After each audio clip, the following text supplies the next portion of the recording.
on va maintenant rentrer dans les présentations scientifiques. Je vais demander, on va parler de diagnostic et de parcours, et je vais donner la parole à Guillaume Massier, endocrinologue à l'hôpital Cochin, qui nous va parler d'intelligence artificielle, évidemment, et de cancer rare endocrinien. Merci beaucoup.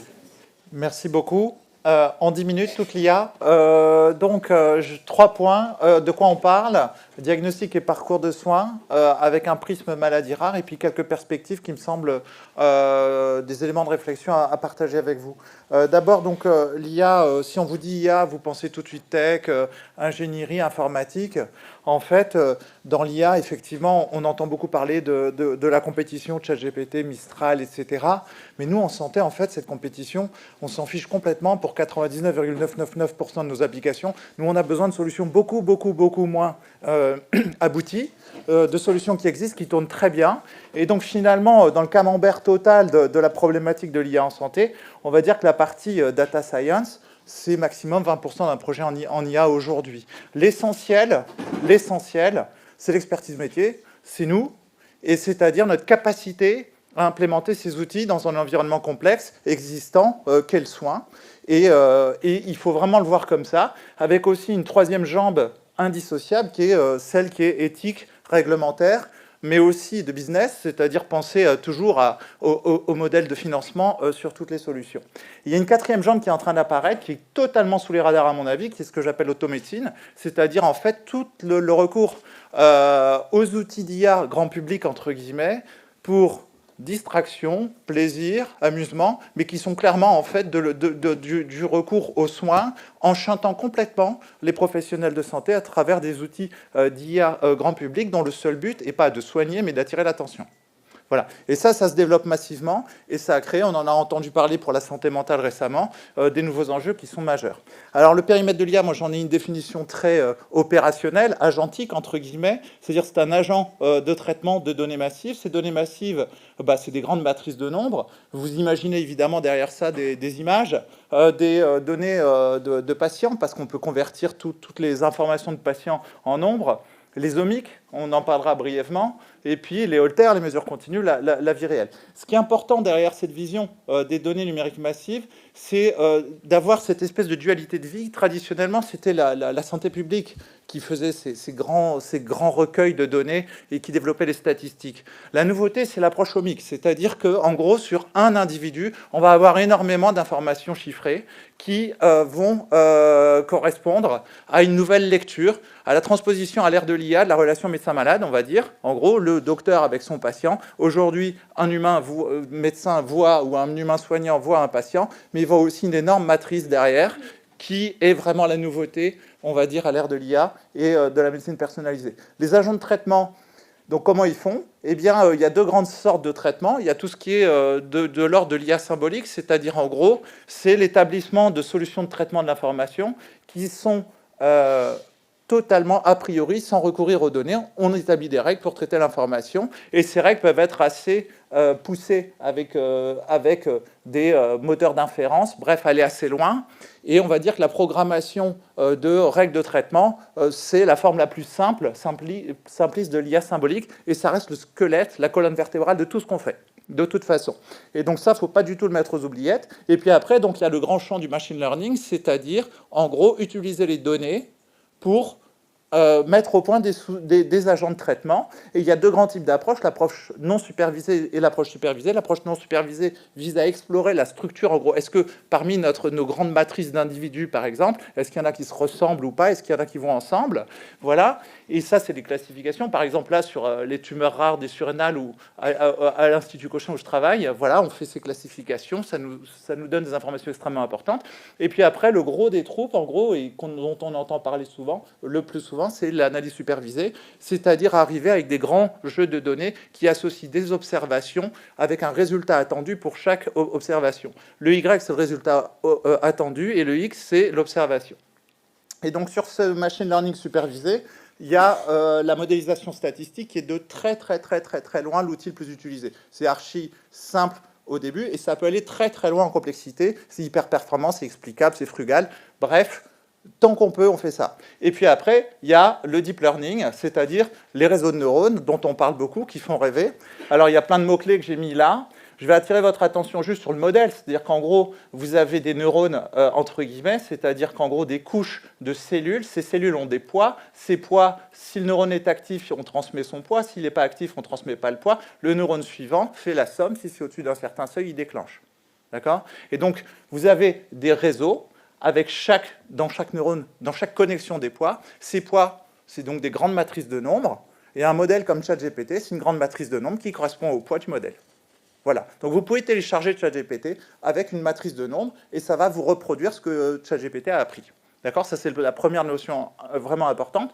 L'autre notion importante, c'est la notion d'encodage. C'est-à-dire que quand vous avez des paires d'observations, ça c'est l'entrée, ça c'est la sortie attendue, eh bien il va y avoir une entrée observée ici, on va dire une sortie attendue ici, par exemple des nombres, des chiffres manuscrits, et la sortie attendue va au départ être générée par des poids aléatoires. Donc, par exemple, on va rentrer un 4 manuscrit, la machine va dire n'importe quoi, du genre 5, on va dire non, c'est 4. Donc, les poids vont se modifier pour que ça sorte 4. Et ça fait des millions de fois sur plein d'exemples, ça finit par marcher. D'accord ? Et derrière ce processus, il y a ce qu'on appelle l'encodage d'une sorte d'invariant. Et ça, c'est très puissant. Ça, c'est la magie de l'IA, parce que là, sur des nombres, c'est assez trivial, c'est petit, il y a juste 2 neurones, mais les grands modèles de langue ont un encodage extrêmement élaboré qu'on n'arrive pas à comprendre en tant qu'humain, et qui va, à mon avis, je vous en dirai un mot, au-delà de la compréhension de ce que nous, on est capable de comprendre dans bien des domaines en tant qu'humain. Et notamment, on peut encoder le langage, c'est-à-dire qu'à force d'apprendre sur des textes à trous, la machine a encodé les règles du langage, a encodé la connaissance des humains, et c'est ce qui fait que ChatGPT est capable de parler avec vous. Voilà.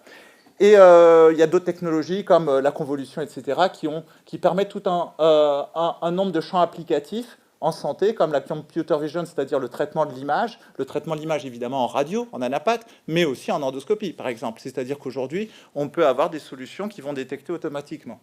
Et ensuite, donc l'IA générative, ce sont surtout sur tous les dossiers médicaux. L'omique donc peut se décliner sur la génomique, ce dont je vous ai parlé un petit peu, mais aussi la protéomique, la métabolomique, les robots, la télémédecine et la mesure continue. Ce qui est très important sur ces systèmes, ce sont les interfaces. Les interfaces, donc des capteurs, ça peut être du son, ça peut être l'ordinateur, des sons, des cathéters, voire des électrodes. Et les effecteurs, c'est la voix, l'image mécanique pour des robots, des injections, par exemple pour une boucle fermée d'insuline, et puis ou des impulsions électriques si c'est implanté. Évidemment, ces interfaces sont majeures dans le champ du handicap, puisque ça permet des changements considérables de la qualité de vie d'un certain nombre de personnes. Donc ça, c'est vraiment remarquable.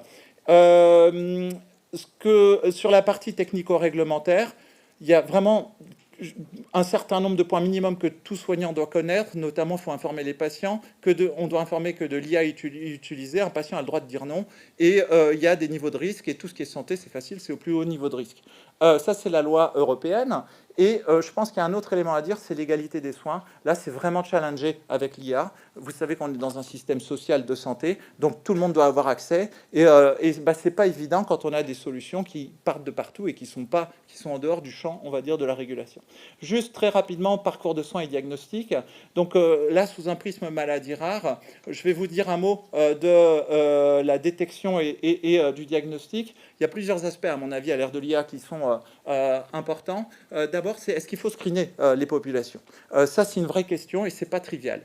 Parce qu'il y a des limitations immédiates. D'abord, Big Brother is watching. Vous imaginez déjà Covid, quand il y avait 2 personnes proches, là, il y a plein de personnes qui ont crié que on vivait dans un monde totalitaire, etc., qui nous fliquaient. Alors imaginez si on commence à aller gratter en profondeur pour dépister avec finesse l'état de santé de la population. Et pour les maladies rares, les problèmes, évidemment, que vous imaginez, c'est qu'il y en a tellement. C'est qu'il y a tellement de maladies plus fréquentes qu'on n'arrive déjà pas à identifier. Et enfin, il y a ce fameux problème statistique. C'est pas parce qu'une sensibilité et une spécificité sont bonnes que convertir en valeur prédictive sur de la rareté, ça va bien marcher. D'accord ? C'est-à-dire qu'il faut vraiment que les outils marchent hyper bien pour que ce soit utile. Et ensuite, il y a le business model qui paye. Alors ça, c'est si on veut généraliser le screening. Alors peut-être que chez le médecin traitant, on peut, mais en population générale, c'est très difficile. Ensuite, il y a la logique des assistants personnels. Donc avant, on googlisait. On a tous eu des patients maladies rares qui ont trouvé leur diagnostic parce que ils ont mis leurs mots-clés. Et voilà. Aujourd'hui, on chat GPT. Hein. Donc voilà. Donc moi, j'ai fait ça. J'ai un cancer rare de la surrénale. Où est-ce que je dois aller? Il m'a dit, il faut que tu ailles à Cochin. J'ai dit, c'est génial, ça marche.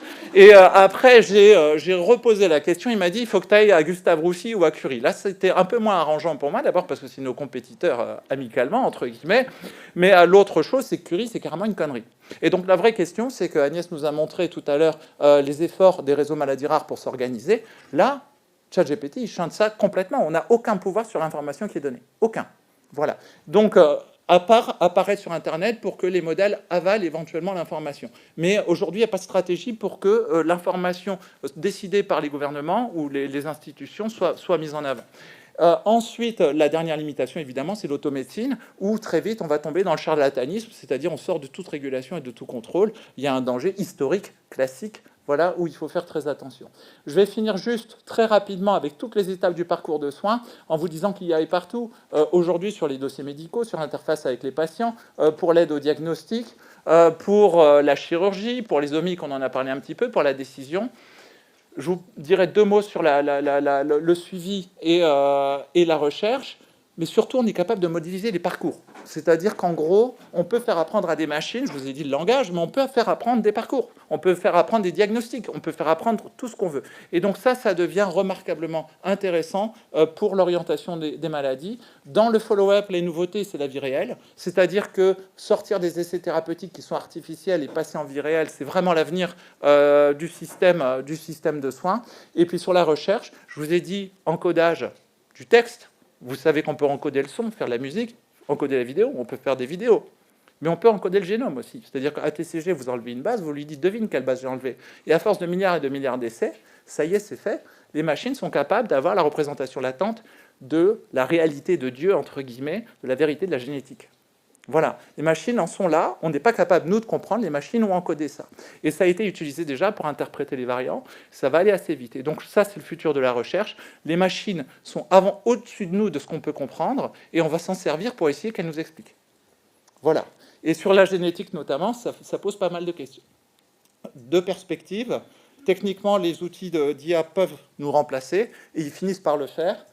Ça, c'est le CG, l'aide au diagnostic qui devient le diagnostic, c'est-à-dire qu'en fait, on ne sait plus lire un ECG. Ensuite, ça, c'est les boucles fermées pour le diabète. 9 New England, remarquable. Hein.